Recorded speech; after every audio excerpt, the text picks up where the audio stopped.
Assalamualaikum warahmatullahi wabarakatuh. Kami dari kelompok 3 ingin mempresentasikan materi komponen-komponen pendidikan yang terkait dalam materi dan metode pendidikan dalam Islam.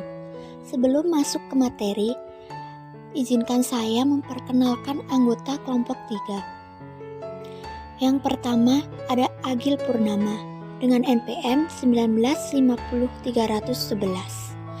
Irma Herawati dengan NPM 1950324. Ada Adisti Ayuning Tias dengan NPM 1950332. Dan yang terakhir ada Fitriana Indasari dengan NPM 1950352. Langsung saja kita ke pemateri pertama. Assalamualaikum warahmatullahi wabarakatuh. Perkenalkan, nama saya Fitriana Indasari dengan NPM 195030052. Di sini saya akan menjelaskan materi yang pertama, kedua, dan ketiga.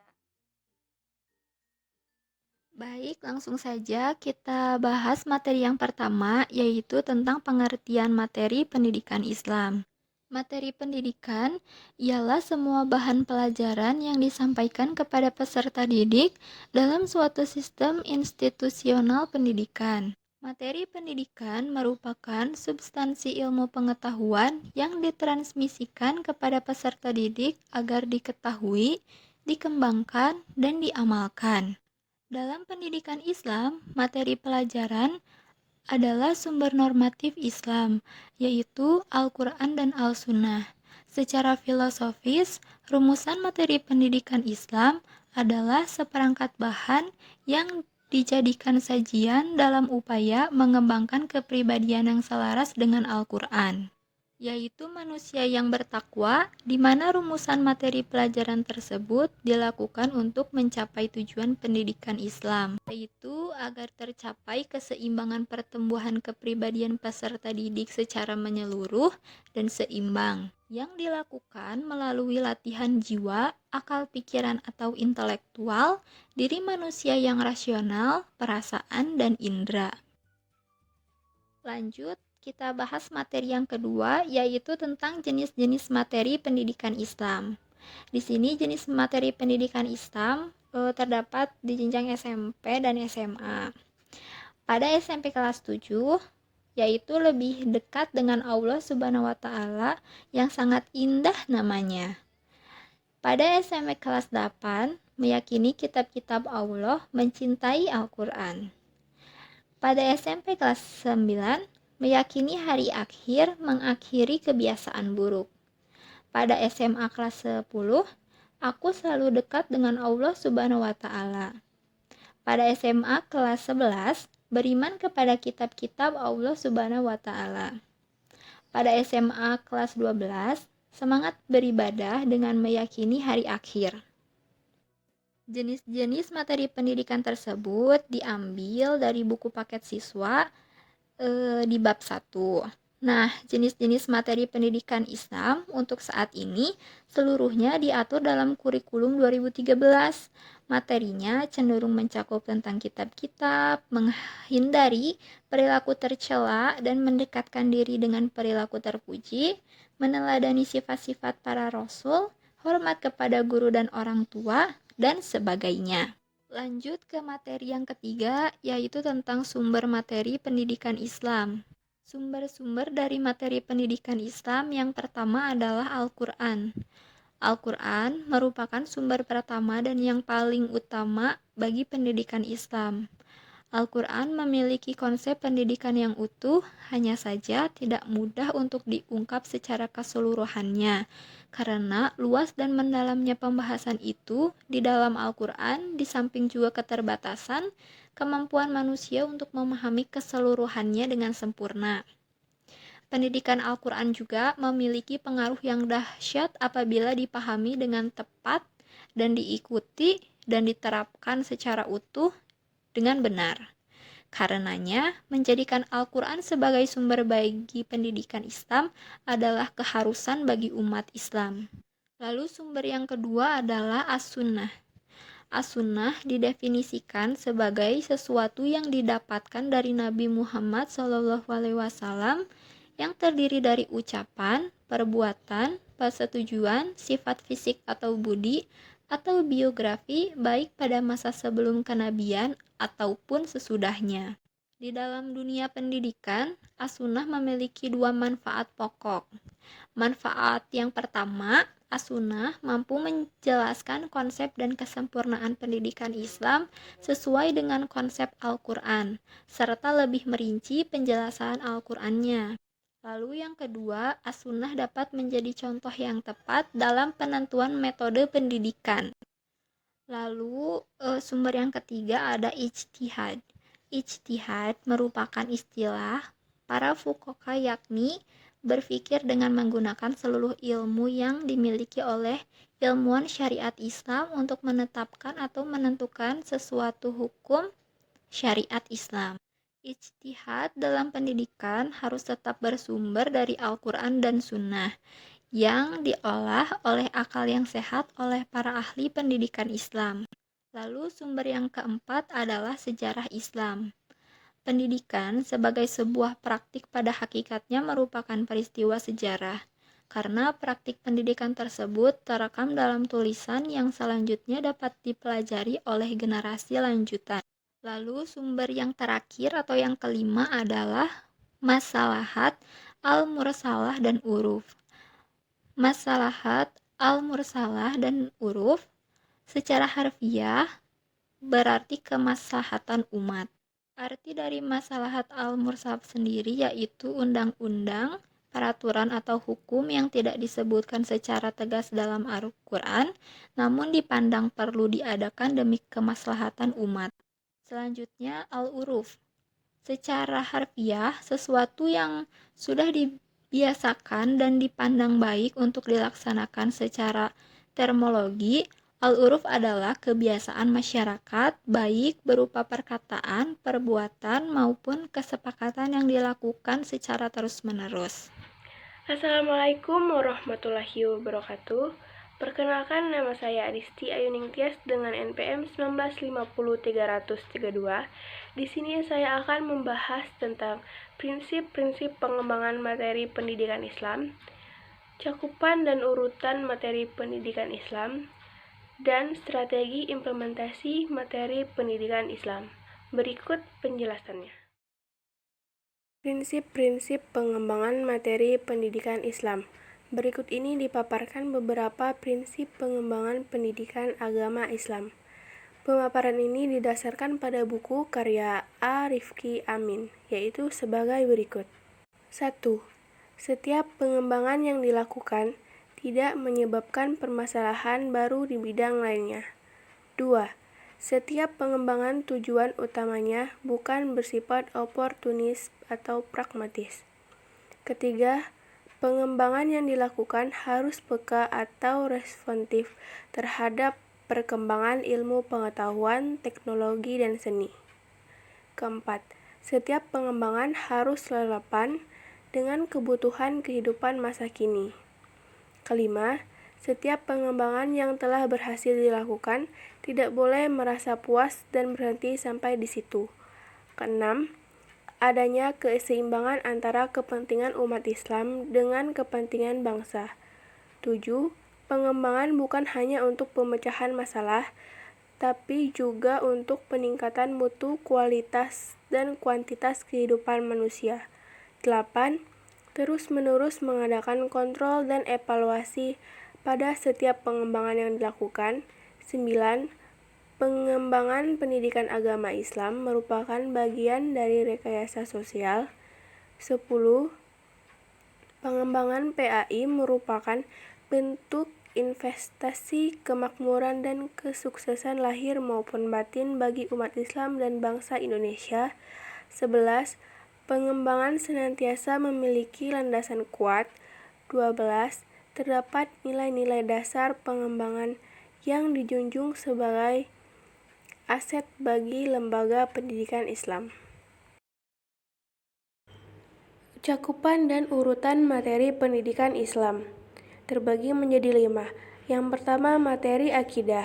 Materi akidah adalah bagian dari mata pelajaran pendidikan agama Islam yang memberikan penekanan pada pembinaan keyakinan bahwa Tuhan adalah asal-usul dan tujuan hidup manusia.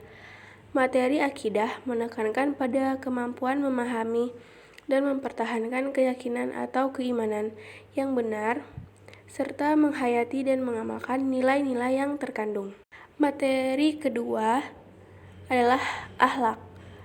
Materi akhlak adalah bagian dari mata pelajaran pendidikan agama Islam yang diarahkan untuk menyiapkan peserta didik agar memiliki moral dan etika Islam sebagai keseluruhan pribadi Muslim dan diamalkan dalam kehidupan sehari-hari.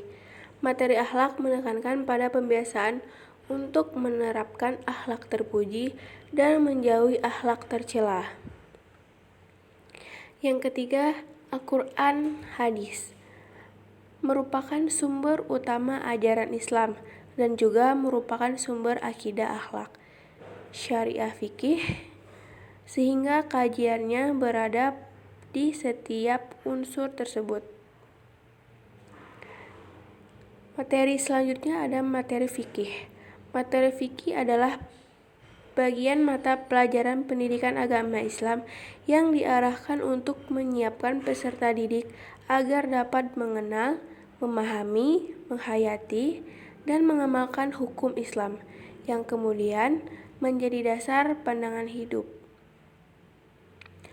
Materi ini menekankan pada kemampuan cara melaksanakan ibadah dan muamalah yang benar dan baik, bersifat fleksibel dan kontekstual. Materi yang terakhir ada sejarah kebudayaan Islam.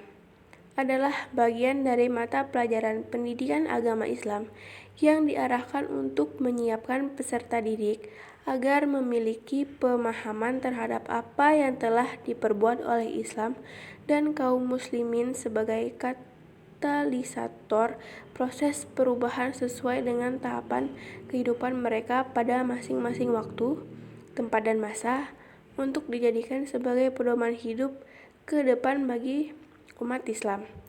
Materi ini menekankan pada kemampuan mengambil hikmah dan pelajaran dari peristiwa-peristiwa bersejarah pada masa lalu yang menyangkut berbagai aspek sosial, budaya, politik, ekonomi, iptek, dan seterusnya, serta meneladani sifat dan sikap para tokoh berprestasi dari Nabi Muhammad SAW, para sahabat hingga para tokoh sesudahnya bagi pengembang kebudayaan dan peradaban Islam masa kini. Strategi implementasi materi pendidikan Islam. Berikut beberapa strateginya. Yang pertama, strategi penciptaan suasana religius diterapkan dalam materi ucapan-ucapan tauhid, mengajari anak untuk berwudu dan sholat, membaca, menghafalkan surat-surat pendek. Kedua, strategi pembiasaan diterapkan dengan setiap hari Jumat semua siswa diajarkan praktik sholat. Ketiga, strategi nyanyian diterapkan di dalam pengenalan nama nabi, malaikat, surga, dan neraka. Keempat, strategi bercerita dipakai untuk mengajarkan kisah-kisah Nabi, sifat-sifatnya, disertai guru menjadi teladan dalam mengajarkan sikap-sikap Nabi. Terakhir, strategi pemberian tugas biasanya lebih kepada nasihat, misalnya mengucapkan salam dan berjabat tangan dengan orang tua. Assalamualaikum warahmatullahi wabarakatuh. Di sini saya Agil Purnama dengan MPM 1950-311. Di sini saya akan menjelaskan dan memaparkan materi tentang metode pendidikan Islam, prinsip-prinsip penentuan metode pendidikan Islam, dan nilai strategi metode pendidikan dalam Islam. Berikut penjelasannya. Selanjutnya, yang ketujuh, ada metode pendidikan Islam. Secara terminologi, metode adalah suatu alat atau sarana untuk melakukan sesuatu, penelitian atau pencarian dalam menyusun sesuatu untuk mencapai suatu tujuan tertentu. Kata metode juga diungkapkan dalam bahasa Arab yakni al-tarikah yang berarti jalan. Jadi bisa kita simpulkan bahwasannya pengertian metode pendidikan Islam adalah suatu cara yang digunakan untuk mempermudah suatu pendidik untuk mengembangkan ajaran agama Islam sesuai dengan ajaran atau hukum syariat dan syariat Islam yang telah ditetapkan. Yang kedelapan ada prinsip-prinsip penentuan metode pendidikan. Al-Quran banyak mengemukakan prinsip-prinsip metode pendidikan Islam yang secara umum terdapat dalam firman Allah Subhanahu wa Ta'ala dalam Quran Surat An-Nahl ayat 125 yang artinya, serulah manusia ke jalan Tuhanmu dengan cara bijaksana dan pengajaran yang baik serta berdebatlah dengan mereka secara baik pula. Sesungguhnya Tuhanmu lebih mengetahui orang-orang yang sesat dari jalannya dan orang-orang yang mendapat petunjuk. Ada 3 prinsip umum metode pendidikan Islam yang terdapat pada ayat di atas. Yang pertama ada al-hikmah yang dimaknai sebagai apapun. Yang kedua ada al-mau'izah yang artinya dakwah yang baik.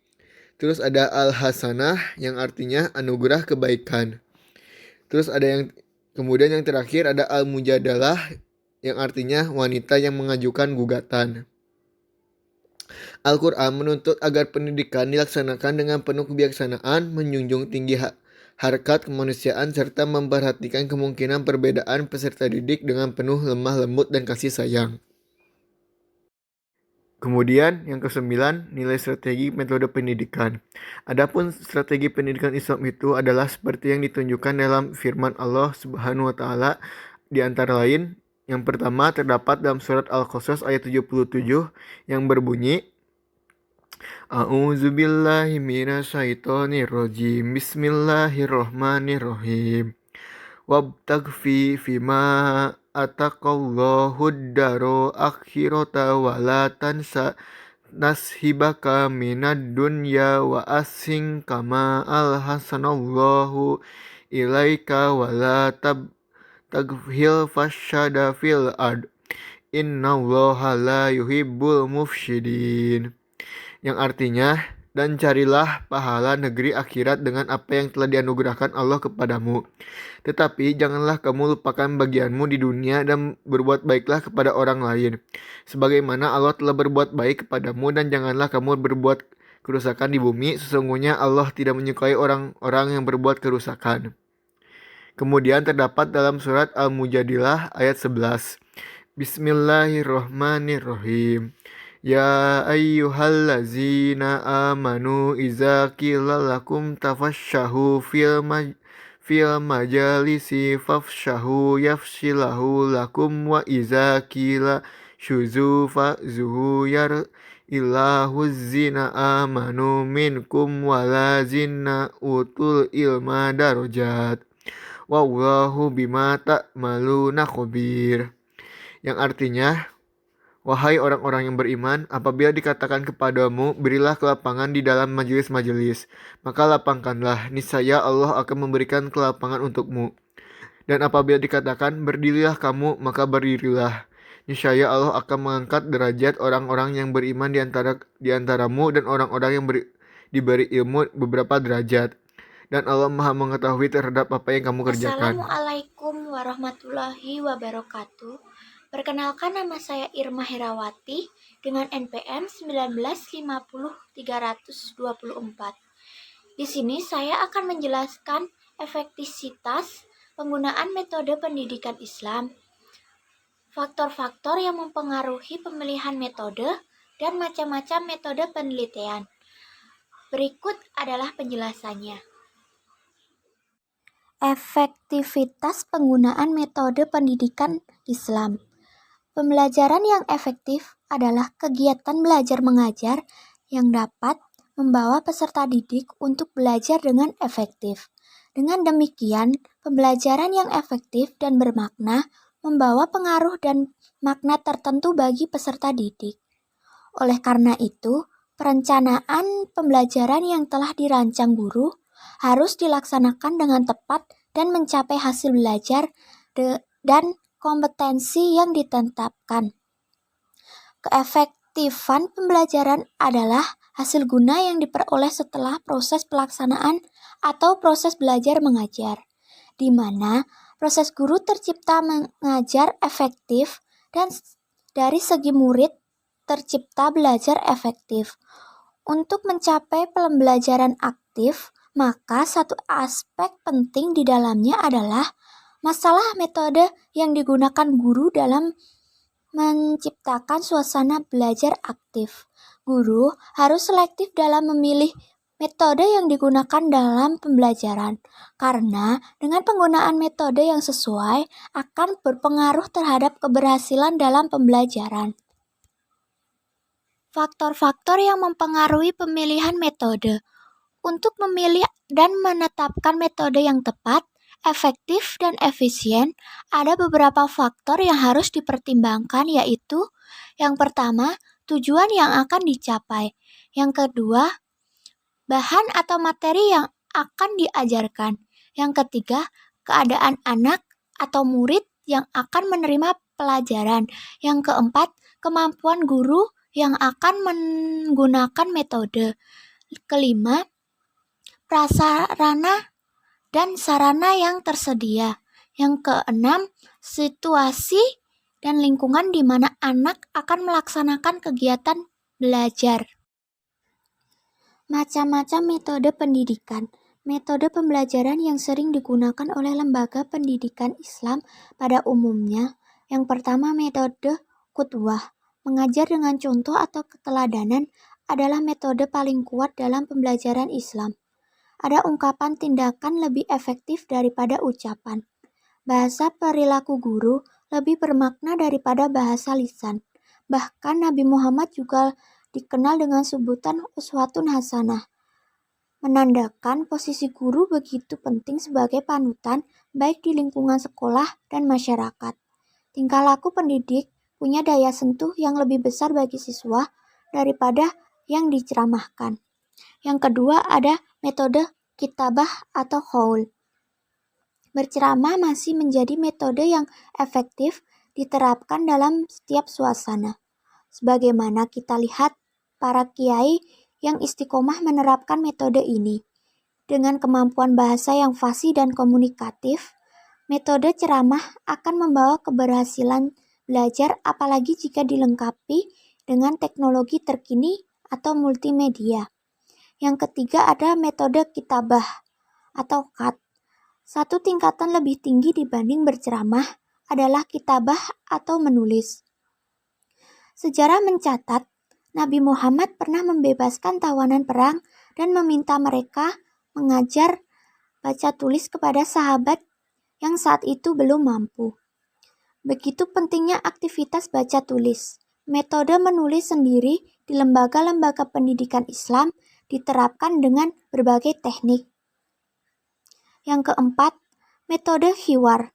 Hiwar atau dialog bagus diterapkan untuk menggugah ide kreatif siswa. Syaratnya, topik atau materi yang dipelajari jelas batasannya dan memiliki kegunaan tinggi. Metode ini juga efektif untuk melatih siswa membaca peristiwa dan kejadian terbaru yang ada di lingkungan sekitar.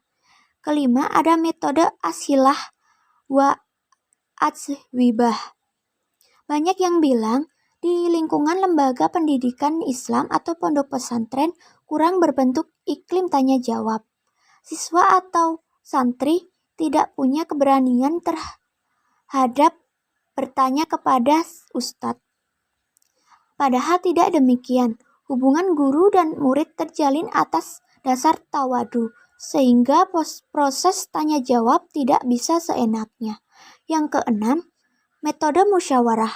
Berdiskusi dilakukan untuk memecahkan masalah. Dalam pembelajaran, diskusi berarti menemukan solusi atas satu permasalahan yang diberikan guru berkenaan dengan topik yang sedang dibahas. Ada banyak manfaat diskusi. Selain untuk merangsang daya kreativitas siswa, berdiskusi juga membantu siswa yang punya kelemahan belajar di saat ia bekerja sama dengan teman yang lebih mampu. 7. Metode mujadalah atau Bahtul Masyail. Metode mujadalah menjadi tradisi di lingkungan pesantren. Inilah salah satu metode menemukan solusi atau dasar hukum dari setiap persoalan kontemporer. Melalui debat dengan referensi kitab atau buku karya ulama klasik, ketajaman berpikir dan kerangka logika dibangun. Tak salah, saat ini bermunculan cendekia-cendekia yang latar belakang pesantren. 8. Metode tafakur tadzakur. Refleksi di lembaga pendidikan Islam dilakukan dengan mengambil satu topik khusus untuk ditemukan solusinya dengan mempertimbangkan dua hal, wahyu atau dalil nakli, dan pemikiran atau penelitian. Meskipun metode ini merupakan tradisi para sufi dan filsuf Islam terdahulu, tidak ada salahnya jika dicoba untuk siswa pendidikan dasar sekalipun. Tentu saja harus menyesuaikan usia dan kemampuan berpikirnya. 9. Muhasabah an-nafs. Muhasabah atau introspeksi diri dilakukan sebagai bentuk rasa cinta terhadap diri sendiri, sekalipun ucapan bersyukur kepada Tuhan atas ilmu yang telah diberikan. Jika dicermati, inilah metode yang jarang dilakukan guru sehingga berdampak pada berkurangnya pengenalan siswa terhadap potensi masing-masing. Muhasabah bisa dilakukan tiap akhir pekan atau akhir semester untuk mengukur keberhasilan pembelajaran yang telah dilakukan. 10. Metode Qisah. Anak usia dini biasanya sangat suka jika guru bercerita. Metode bercerita sangat tepat untuk menjelaskan kisah para tokoh muslim atau peristiwa sejarah lainnya. Namun, perhatikan target yang ingin dicapai. Metode Qisah disebut berhasil manakala siswa mampu mengambil pelajaran yang baik yang bisa dijadikan contoh untuk diikuti. 11. Metode Takbik. Di pendidikan umum lebih dikenal dengan metode demokrasi. Tujuan menggunakan metode ini agar teori yang dipelajari bisa dialami dengan langsung dan mengaplikasikan sehingga tidak terjadi kesalahan dalam memahami satu materi ajar. Yang ke-12 ada metode tadabur alam. Karya wisata atau studi wisata sangat penting untuk menghadirkan suasana menyenangkan dalam belajar.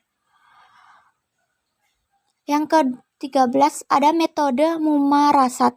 Latihan secara berkelanjutan sering dipakai untuk siswa ketika hendak mengikuti tes atau ujian akhir.